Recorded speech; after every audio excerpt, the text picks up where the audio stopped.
Bonjour, je suis Ismail Cherkaoui, cofondateur de Hub Advisor, société de stratégie, de veille et d'acculturation digitale. Notre métier est d'aider les dirigeants d'entreprise à transformer leur organisation pour la rendre plus agile, customer-centric et data-driven. Pour apporter des réponses concrètes à notre communauté de dirigeants, nous interviewons tous les mois des pionniers du digital qui nous partagent sans langue de bois leurs réussites, leurs échecs et aussi les leçons qu'ils ont pu tirer. Dans nos interviews, on parle de choix technologiques, d'organisation, de transformation de la culture. Si vous êtes intéressé par des retours d'expérience concrets et pragmatiques, n'hésitez pas à suivre nos contenus. Bonjour à tous, j'espère que vous allez bien. Et bonjour Sarah. Bonjour à tous. Est-ce que vous m'entendez? Oui, on te voit et on t'entend Sarah, c'est parfait. Super. Merci beaucoup de te rendre disponible. On est déjà nombreux à être en ligne aujourd'hui. Donc on va pouvoir démarrer tranquillement. Sarah, avant toute chose, je vais te demander de te présenter. Après, je ferai de même. Et puis, j'expliquerai à l'audience pourquoi on a décidé d'organiser cet événement et qu'est-ce qu'il y aura au menu. Mais je te laisse d'abord te présenter.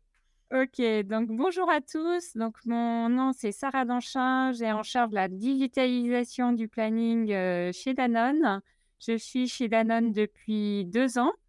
Et avant Danone, j'ai travaillé 13 ans pour L'Oréal où j'ai travaillé notamment dans des fonctions opérations et sur tout ce qui est transformation IT. D'accord. Oui, donc une forte expérience dans le domaine de la supply chain, alliée à une forte expérience dans le domaine de l'IT, du digital. Et c'est ces deux expériences qui t'ont amené chez Danone, si j'ai bien compris, hein. Exactement. Donc aujourd'hui, je mets à contribution ces deux aspects. D'inviter Sarah aujourd'hui parce que le use case de la supply chain est un use case qui est récurrent. On a beaucoup, notamment là aujourd'hui dans notre audience, de personnes qui travaillent dans les équipes data qui nous disent on veut engager avec les équipes supply chain, on a de la demande par rapport à ça pour digitaliser la supply chain. Et tu es une des personnes les mieux placées pour en parler, Sarah. Donc, on va mettre directement, on va rentrer dans le vif du sujet et je vais te poser la question suivante. Toi, de ce que tu as observé chez L'Oréal, chez Danone, quels sont les besoins, les pain points de la supply chain sur lesquels la data peut apporter une réponse?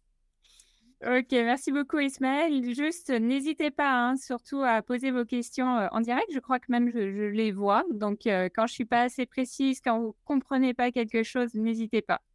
Donc, C'est un excellent déjà, point, effectivement. c'est Un ça excellent point. l'avantage. Je ne l'ai pas précisé, ça doit être interactif et vivant. J'ai Exactement. séparé pour l'agenda quelques questions pour ça. Mais effectivement, dès que vous avez une question, une remarque, n'hésitez pas à intervenir. Donc déjà, le use case de la supply chain, donc ça, c'est assez intéressant parce qu'en fait, il y a des use cases de la supply chain. Pourquoi? Parce que la supply chain, c'est à la fois du planning et de l'exécution. Et un des principaux challenges aujourd'hui et d'enjeux de toutes nos supply chains, c'est de digitaliser en particulier le planning. Et cette digitalisation, pour moi, repose essentiellement sur des datas qu'on va essayer de connecter entre elles et de synchroniser. Donc, quand je parle de planning, je parle vraiment d'un planning end-to-end, c'est-à-dire des prévisions de vente au plan d'approvisionnement et à un processus qu'on appelle Integrated Business Planning qui permet vraiment au business de comprendre son client, de savoir quelles actions commerciales il va pouvoir engager, mais aussi les contraintes de sa supply chain. Et tout ça, ça repose sur de la data et des data qui aujourd'hui nous permettent de plus en plus d'apprendre de nos clients, de nos consommateurs, d'anticiper nos besoins, mais aussi, et ça on en parlera parce que je pense qu'il y a aussi une petite partie sur people et changement et culture, donc d'automatiser certaines des tâches qu'on faisait historiquement, surtout sur l'outil préféré d'un demand planner qui est Excel. Donc la data et l'utilisation du big data, de la data science va permettre d'automatiser d'un certain nombre de tâches de nos équipes. Donc il y a aussi un énorme changement culturel qu'on porte en même temps que la digitalisation de la supply chain. D'accord.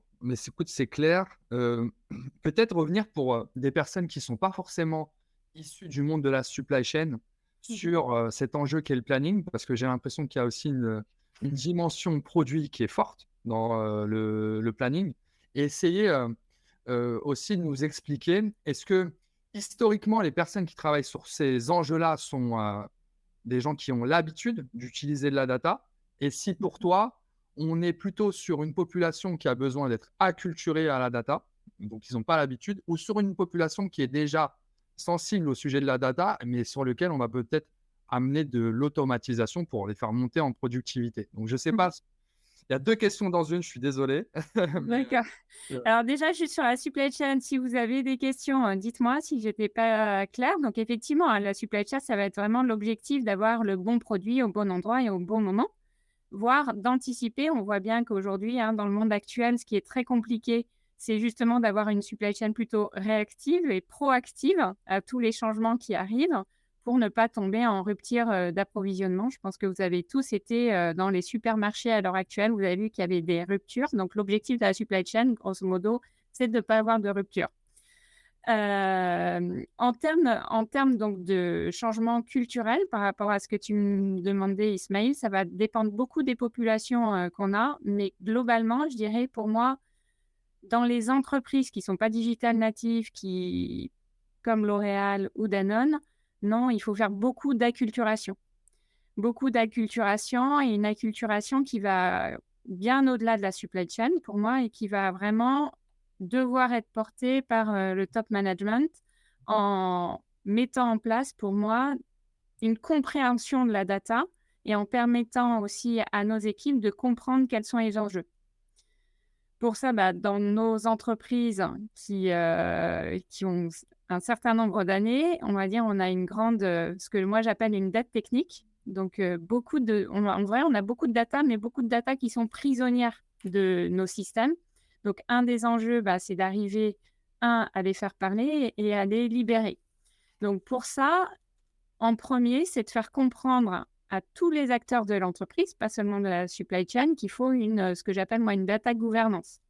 Donc, et que cette data gouvernance, il faut la faire porter par des personnes, donc que ce soit ce qu'on appelle la data ownership, de la data stewardship ou des custodians, c'est des gens qui font du travail.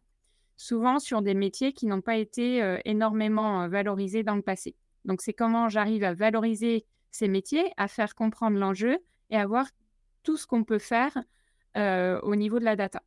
Donc, pour moi, ça, c'est très important et ça demande, par rapport aux équipes, un vrai changement culturel pour leur faire expliquer que la qualité de la data, c'est très important, que la data, c'est un asset majeur et que quand je prononce master data, alors là, c'était partout où je suis passée, que ce soit chez L'Oréal ou chez Danone, il ne faut pas prononcer master data parce que c'est grosso modo, tout le monde s'en fiche. Non, en vrai, c'est hyper important parce que si je n'ai pas des bonnes master data, je ne vais pas pouvoir aller en particulier en supply chain, agréger des données, les automatiser et aussi faire parler des données.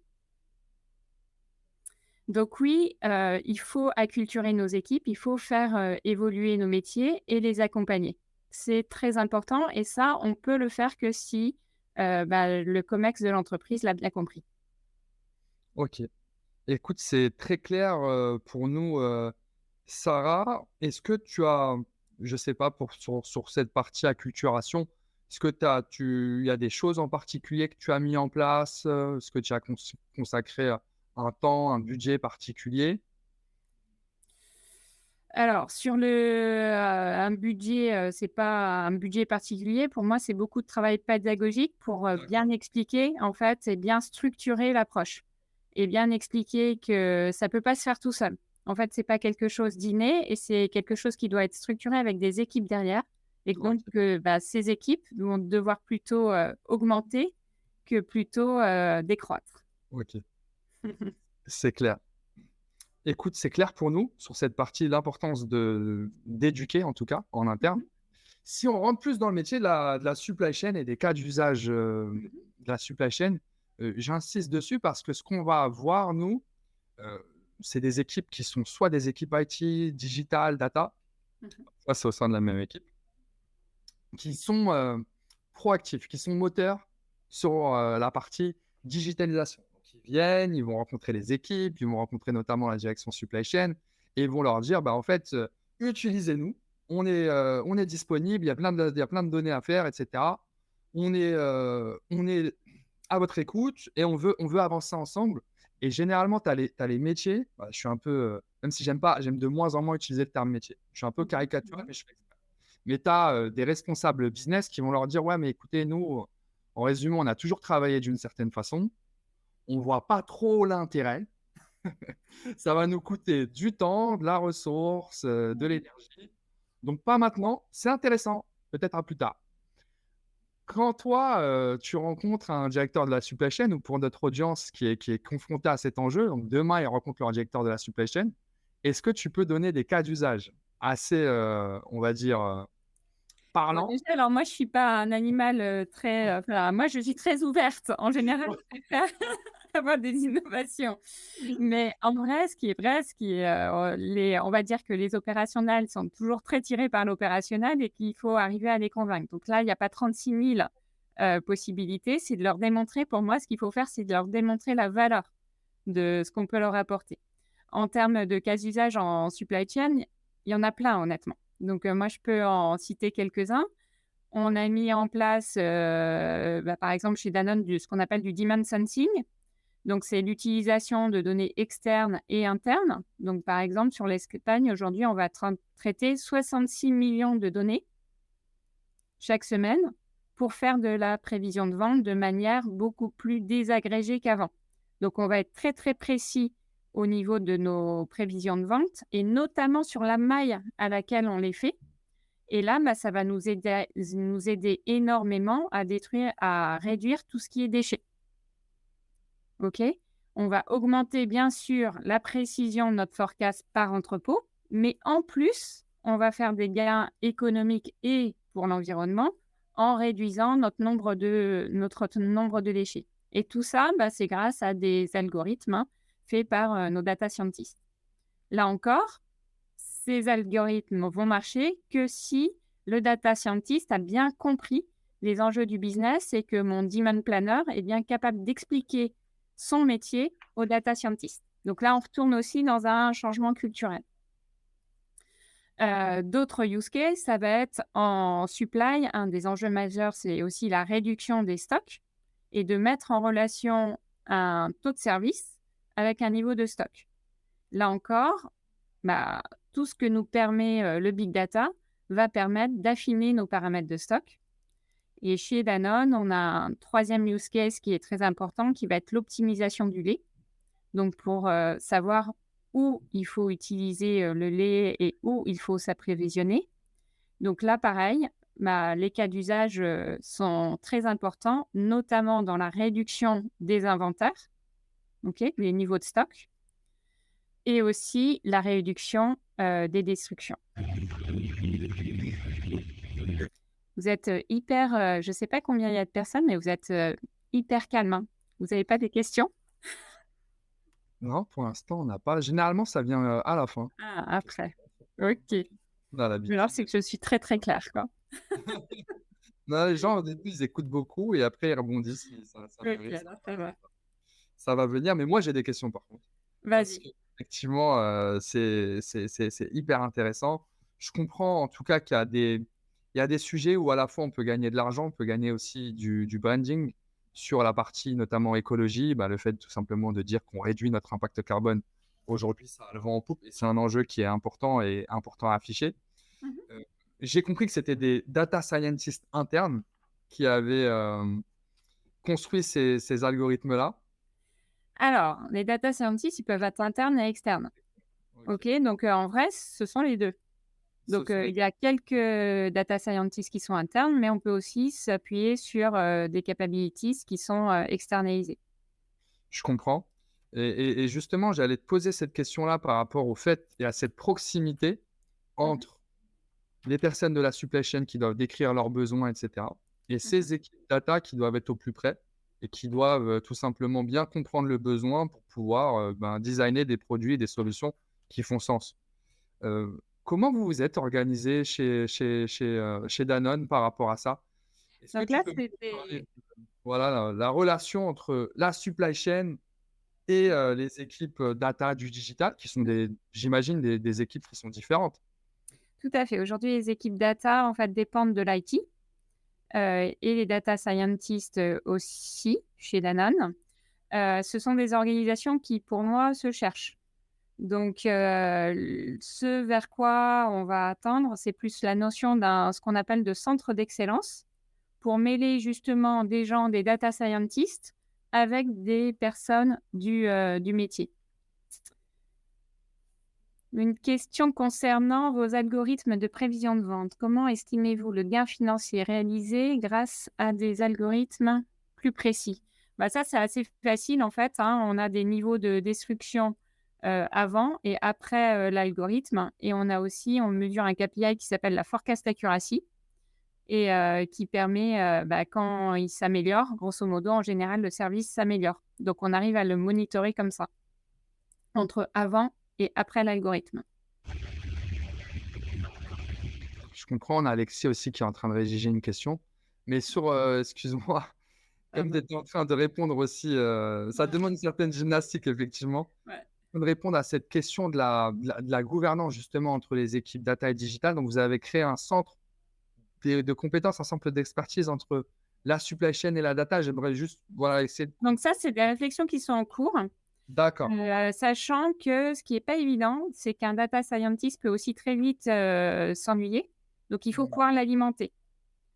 Donc on a certains data scientists qui vont être plutôt vraiment dans la fonction opération et là, on va essayer de les faire, vraiment se parler et de créer un centre d'excellence avec les, demand planners qui, eux, vont être dans les pays. Donc on est en train pour moi, c'est plus une communauté, hein, je le vois un peu comme une squad. On est en train vraiment de créer ces fonctions qu'on va appeler centres d'excellence. Et c'est tout l'enjeu, pour moi culturel, hein, parce que ça veut dire aussi que pour un demand planner, il comprend aussi comment fonctionne un data scientist. Je comprends. Et on peut répondre à la question de Alexis. Après, moi, je reviendrai dessus. Alors, Alexis, je vais la lire pardon, ouais, je vais dire. pour ceux qui n'ont pas forcément accès. Donc, c'est Alexis qui nous pose la question suivante. Le machine learning bat-il systématiquement le forecast des demand planners sur n'importe quel horizon? Alors, le machine learning, bah-t-il systématiquement? Bah, ça dépend s'il est bien fait ou pas, hein. Donc, on a des machine learning qui ne battent pas, le demand planner, mais en général, si le demand planner lui apprend bien, parce que c'est ça en vrai, hein, le machine learning va s'améliorer avec le temps et avec les inputs que va lui donner le demand planner. Et à ce moment-là, justement, on a fait des comparaisons et la plupart du temps, on arrive à ce que le machine learning batte le demand planner, oui. C'est intéressant. On a Xavier pendant que Xavier est en train C'est de... normal, hein, il y a plus de data. Je lis la question de Michael.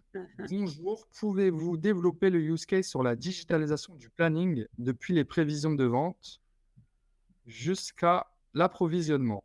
Alors là, c'est carrément la digitalisation de toute la supply chain. C'est pour ça, hein, dans ce use case, il y a plusieurs use cases. Et là, on va être vraiment sur des choses un peu plus, enfin, pour moi, différentes. L'enjeu, de la digitalisation du planning, c'est justement d'arriver à se faire parler toutes nos données. Que ce soit au niveau de nos affaires commerciales, au niveau de nos usines, au niveau de nos hubs centraux. Donc pour moi, là, pour le coup, c'est un use case un peu plus long, qui demande du temps et qui va essentiellement consister à connecter ces données entre elles et à les synchroniser. Et ça, on le fait grâce à des data platforms ou à des providers qui vont nous permettre de mettre en cohérence ces données. Je comprends.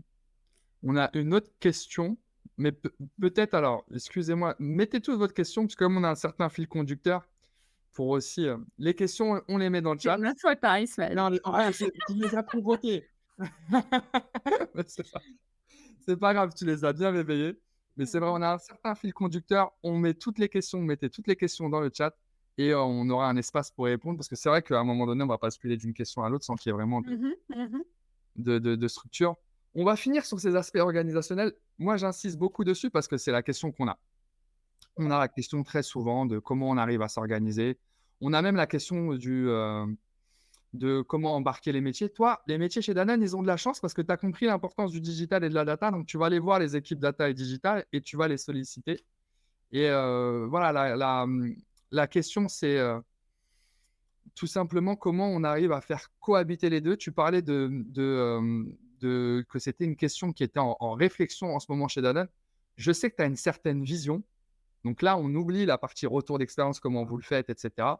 Dans un monde idéal, toi qui as quand même cette appétence pour la transformation, etc., quel modèle tu verrais, toi, de ton côté, en termes d'imbrication IT, métier, Je pense gouvernance? déjà qu'il y a un paradigme dans nos sociétés qui sont pas digital natives, donc D'accord. déjà, qui est en train de changer. C'est-à-dire qu'aujourd'hui, la tech et la data vont être, pour moi, des moyens moteurs quasiment. Donc c'est-à-dire que ça va faire partie de nos produits. Donc que ce soit chez L'Oréal ou Danone, historiquement, moi, ce que j'ai vu, c'est quand même des équipes, tech et data assez en retrait par rapport au métier et je pense que là encore, il y a un changement à apporter. Aujourd'hui, pour moi, les équipes, IT et data font vraiment partie des produits et de la relation avec le consommateur. Donc elles sont aussi tout à fait elles ont un vrai rôle à jouer, un rôle pédagogique justement à expliquer ce que permet la technologie et ce qu'elle peut apporter, notamment pour nos produits ou demain développer des services. Donc ça, en particulier, je vous encourage à regarder, les annonces, qu'ont fait, L'Oréal dans ce domaine. Je crois même, très récemment. L'Oréal a très, très bien compris ça. Ils intègrent vraiment maintenant tout ce qui est, notion de tech dans les produits et dans les services. Donc pour moi, sur les équipes, ça aussi, ça veut dire que ça met plus de responsabilité quelque part sur les équipes tech et data qui se doivent, pour moi, aujourd'hui de challenger aussi le métier et de leur montrer ce que peut apporter la technologie et la data à leurs produits. C'est intéressant. En fait, on change de paradigme. C'est plus uniquement Du l'équipe support. support. En Ouais. résumé, je suis là pour servir le business et j'ai la terminologie. Je suis l'IT, je suis le digital, je suis la data. Et il y a le métier qui me demande, non? Là, on est véritablement le métier. Et ce qui est fort, c'est que toi, tu le représentes bien parce que tu étais dans la supply chain, tu as basculé dans l'IT, tu es retourné dans la supply chain. Et en fait, cette capacité à changer de rôle, à changer de direction, je pense que ça a été un atout, pour toi aussi et que Bah, tout à fait. Pour moi, on peut pas être aujourd'hui, je pense que, en tout cas, les ressources de demain doivent avoir ces appétences, en tout cas dans le monde des opérations, comprendre comment fonctionne, la tech et comment fonctionne le métier. L'un ne va pas sans l'autre et y compris d'ailleurs dans le marketing, hein, aujourd'hui, c'est exactement la même chose. Il faut comprendre toutes les possibilités pour moi que va offrir, la data, mais aussi, la tech, par rapport à nos consommateurs. Donc oui, pour moi, il faut les 2 valences et c'est une énorme, force quand on les a. parfait. Moi, j'ai une dernière question. Après, on pourra basculer sur les questions, bah, de notre audience. On a prévu, 3/4 d'heure, donc à peu près jusqu'à 16h45, donc on est bon dans le timing. Par rapport à cette digitalisation de la supply chain, le fait que et puis bravo pour ça, le fait que vous ayez déjà des cas d'usage, bah, assez mûrs qui arrivent à sortir des résultats probants. Est-ce qu'il y a des choses que tu ferais différemment, basées sur Alors ces souvent que ce soit, dans nos grandes entreprises, on a envie d'aller très vite et de tout faire en même temps. Moi, ma recommandation, c'est plutôt de montrer justement la valeur qu'on peut apporter avec des use cases ou qu'on va chercher là où il y a de la valeur. Donc typiquement, commencer par, du demand sensing et prouver justement qu'il y a de la valeur derrière.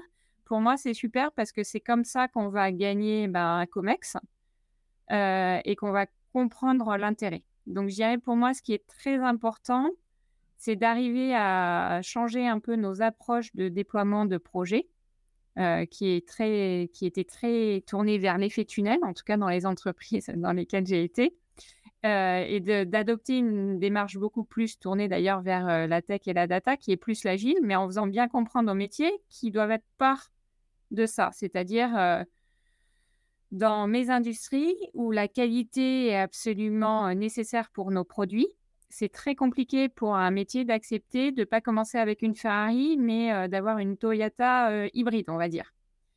Or, pour moi, c'est la bonne manière d'aller dans nos systèmes d'information. Donc, c'est arriver à commencer en fait petit, mais ensuite à déployer très vite.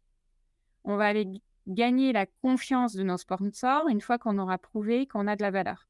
Donc, pour moi, c'est des vrais changements d'entreprise. C'est aussi arriver à casser les silos et à faire travailler les équipes ensemble entre data, tech et métier. Donc, c'est super important et la finance a aussi un rôle à jouer dedans puisque c'est aussi revoir comment on finance nos différents projets plutôt par petites itérations que par grandes itérations. Donc ça, aujourd'hui, c'est plutôt comme ça que j'aime gérer les projets plutôt que d'avoir des gros bulldozers où on va être sur des méthodes de déploiement très, très classiques. Ouais, c'est intéressant. Le gros projet ERP à l'ancienne ou la grosse Voilà, customer data platform qui ou prend la APO. personnalisation, qui prend tout en compte, ou la supply chain end-to-end, pour toi, c'est un peu compliqué, quoi. Toi, tu préconises peut-être d'y aller Bah, c'est non seulement un peu compliqué, mais le temps qu'on ait fini, en fait, l'environnement a changé, donc il faut refaire. Donc c'est quand même mieux d'apporter de la valeur très par vite. petites itérations. Ok, bah c'est le modèle du Lean Startup. Donc, moi, je suis dans un autre monde. C'est exactement ce que tous les pionniers, enfin, tous les gourous de la Startup Nation, en fait, enseignent. C'est commencer petit avec un business case, arriver à itérer, tout en éduquant toujours le COMEX, en allant les voir, en les faisant pratiquer, en évangélisant au maximum pour qu'ils comprennent l'intérêt de la chose. Ok. Exactement. Écoute, là, on peut basculer sur les questions. On rentre dans le dernier quart d'heure. Ok. Et il y en a quand même pas mal. Il y en a même à qui j'aimerais donner la parole. Tellement c'est, par exemple, Xavier, j'aimerais bien lui donner la parole. Si vous êtes même OK pour monter, il n'y a pas de problème. Mais je vais commencer par lire sa question. Alors, non, la première, c'est Yann. J'avais une question sur le niveau de maturité de Danone dans le domaine de la data. Les données sont-elles globalement de qualité? Danone a-t-il été confronté à du shadow IT? Si oui, comment avez-vous réussi à le réintégrer dans le système? Ok, alors là, il y a beaucoup, beaucoup de questions dans une question. Alors, je vais commencer par la première, la maturité de Danone sur la data. Pour moi, je la qualifierais de médium, c'est-à-dire que ça fait quelques années quand même que Danone a bien pris conscience de la valeur de la data et est en train de se structurer pour justement être sûr qu'elle soit de qualité, mais surtout structurée. En fait, au-delà de la qualité, en général, les datas sont plutôt d'assez bonne qualité. En revanche, structurées de manière très, très hétérogène entre une région et une autre. Donc là, ça devient compliqué à exploiter quand elles sont structurées pas de la même manière. Donc là, ces 2 dernières années, on a vraiment expliqué ce qu'était un data domain, une data family et comment il fallait structurer. Sur le shadow IT, il en existera toujours et il en existe toujours. Donc ça, moi, je ne sais pas s'il faut vraiment lutter contre, honnêtement. Ça dépend de quel shadow IT on parle. Alors évidemment, si c'est toute la supply chain gérée par le métier, là, ça devient problématique. En revanche, au jour d'aujourd'hui, le plus on va avoir des métiers qui s'intéressent à l'IT et le mieux c'est.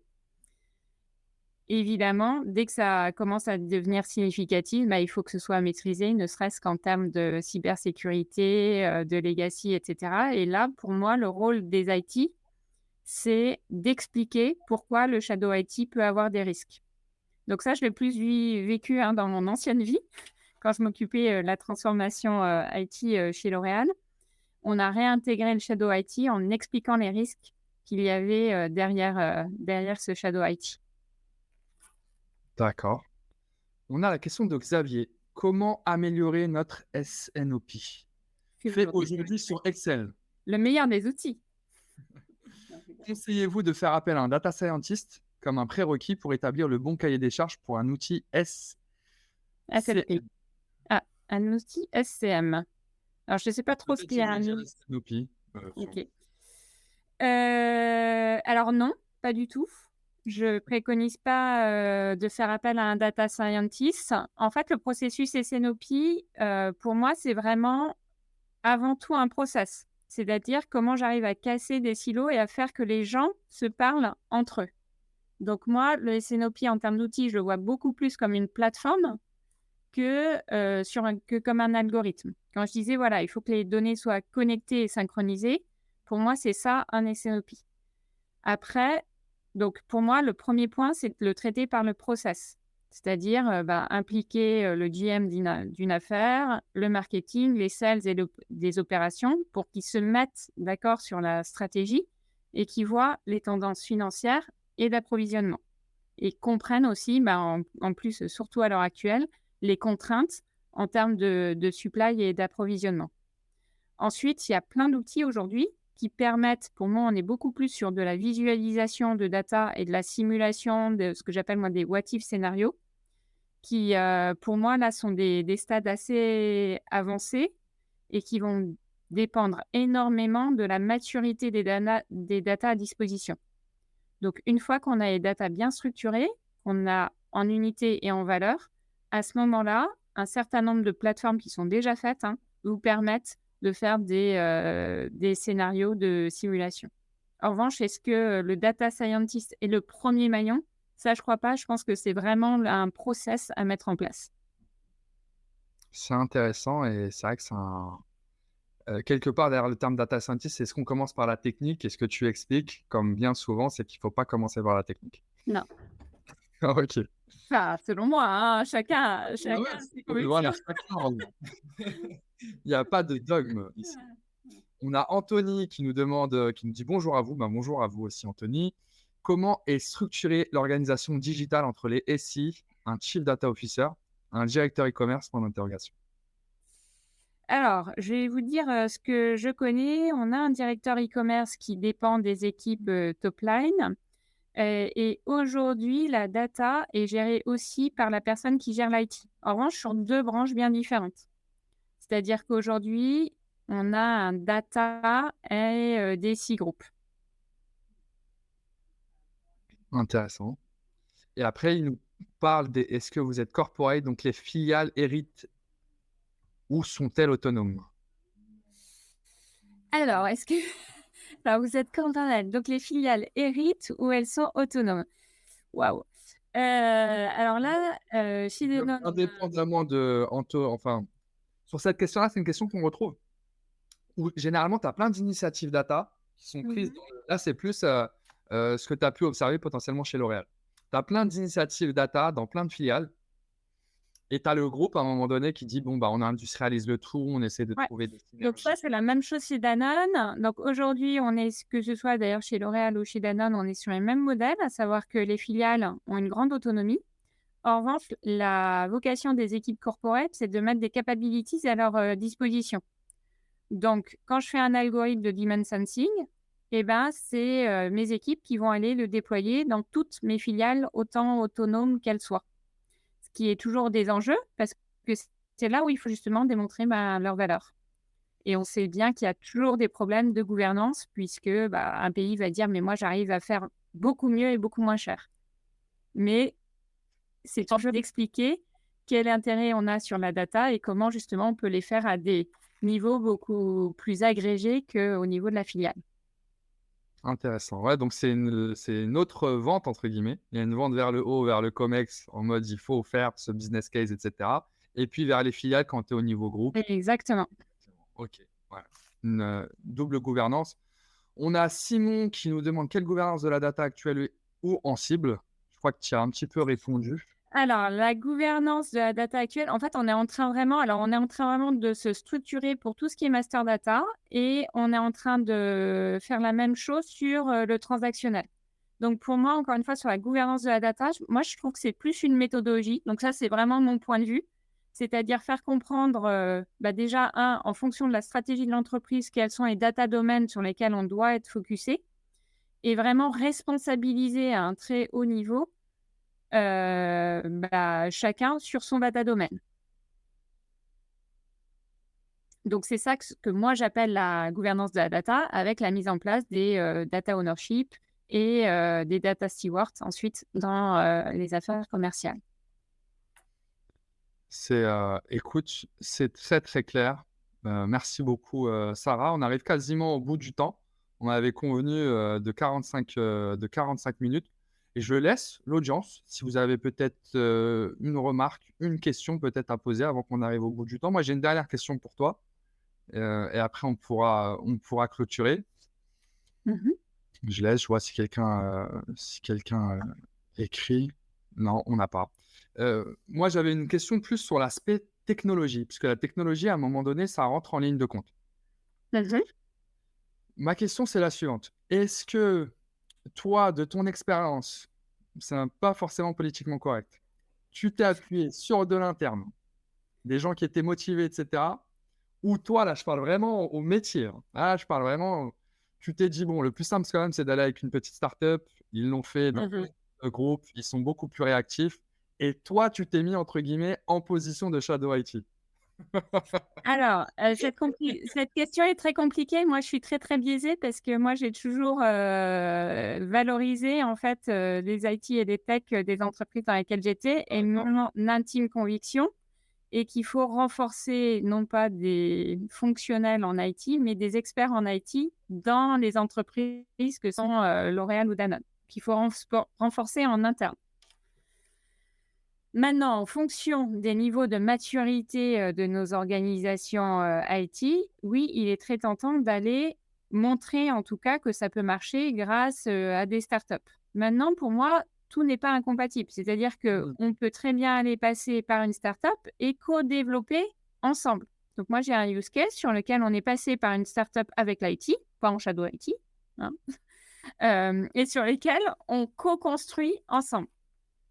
Je comprends. C'est vrai que c'était un peu moi, c'était un peu black or white, comment j'ai introduit la chose. C'était start-up, rapidité versus IT. Entre Encore une guillemets. fois, le gros souci, hein, qu'on a aujourd'hui quand même, c'est qu'il faut Même faire IT et attention. Windows, on peut tous les impliquer. Il faut quand même faire quand même, attention avec, la rapidité, surtout dans des entreprises comme les tailles, de Danone ou L'Oréal, hein, d'ailleurs, sur toutes les problématiques quand même, de cybersécurité, de data privacy et Donc là, c'est là où pour moi les IT ont un vrai rôle à jouer. Pour dire voilà, c'est quoi les standards et où est-ce que je prends c'est une question de risque après. Et là où c'est intéressant aussi, Qu'est-ce c'est qu'on peut faire ou pas? Il y a peut-être plein de choses qu'on peut faire, hein. oui, oui, et tu as 100 raison. Et ce que j'ai apprécié dans ta réponse, c'est de dire on peut très bien embarquer des startups, mais avec l'IT en fait. C'est pas l'un contre l'autre, c'est l'un avec l'autre parfois. Et ça, c'est un discours qui est pas forcément très entendu. Et je te remercie en tout cas d'avoir insisté dessus. On a Ludovic qui nous demande, dans une entreprise comme Danone, vous parlez de très gros volumes de data, mais menez-vous des réflexions pour réduire le volume de data tout en conservant les mêmes niveaux de résultats afin de réduire l'impact énergétique, voilà, le cloud, notamment consommation du cloud. Les sujets autour de l'IA frugale, par exemple. Alors oui, alors ça, c'est plus alors nous, on le voit plus en fonction de comment on fait le code, plus que, sur les volumes de data ou, avec les mêmes résultats. Évidemment, si on pouvait réduire le volume de data tout en ayant les mêmes résultats, c'est sûr qu'on le ferait. En revanche, la façon de coder est aussi, très importante justement sur la manière dont ça impacte, l'environnement. Donc là, bah, justement, les équipes, tech peuvent avoir, des normes là-dessus. Notamment, bah, chez L'Oréal en particulier, il y avait beaucoup, c'était très, très normé pour réduire cet impact énergétique qui est une très bonne, question. Bah écoute, c'est clair. On va pouvoir clôturer. Moi, j'avais une dernière question pour toi, Sarah. Qu'est-ce que tu penses de HubAdvisor? Qu'est-ce que ah ouais, Ah, ça, c'est pas du tout la question piège. c'est une question piège. Non, je rigole. Non, bah, qu'est-ce que je pense de HubAdvisor? Déjà, je pense que vous êtes une équipe, super dynamique, très experte et on le voit, hein, avec, tes questions parce que tu connais ton sujet. Vous avez réussi aussi en très peu de temps à avoir un super réseau. Donc, beh, moi, je suis très, très heureuse de pouvoir, contribuer, à cette aventure. Bah parfait. Bah merci beaucoup, Sarah. Merci pour tout.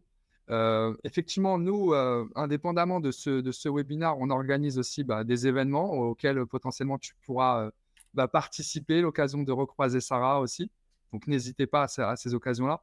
On prend une question depuis tout à l'heure. Je vois Soumia qui nous écrit. Mhm. Merci d'abord pour cette séance enrichissante. J'aimerais savoir si on peut considérer un product owner comme un profil qui fait partie de la supply chain et IT ou plutôt supply chain. Donc, les Alors, product owners, où est-ce qu'on les met? un product owner, très bonne question, c'est très bien. En agile, c'est le métier. Donc, si mon use case est supply chain, pour moi, le product owner doit être dans la supply chain. Et c'est super important parce que c'est ça qui permet de responsabiliser le métier et de le faire parler avec l'IT. Intéressant. Et je laisse Mojdeh. Merci pour ces. Ah, bah, il nous remercie. Voilà, les gens commencent à nous remercier. Merci en tout cas beaucoup, Sarah. Comme je disais, Merci à merci tous. pour ta réponse et je sais que tu es disponible. Donc, on va organiser d'autres événements. On va organiser du physique aussi, puisqu'on sort du Covid petit à petit. Donc, ça sera l'occasion de se croiser, d'échanger ensemble. Et à tous qui étaient dans l'audience, bah, je vais me permettre de vous recontacter pour avoir votre feedback, tout simplement faire connaissance et voir sur quel sujet on peut avoir des synergies potentielles. Merci à toutes et à tous et un grand merci à toi, Sarah. À très bientôt, l'Endurance, et très bonne journée. Bonne fin de journée. Bye bye, au revoir.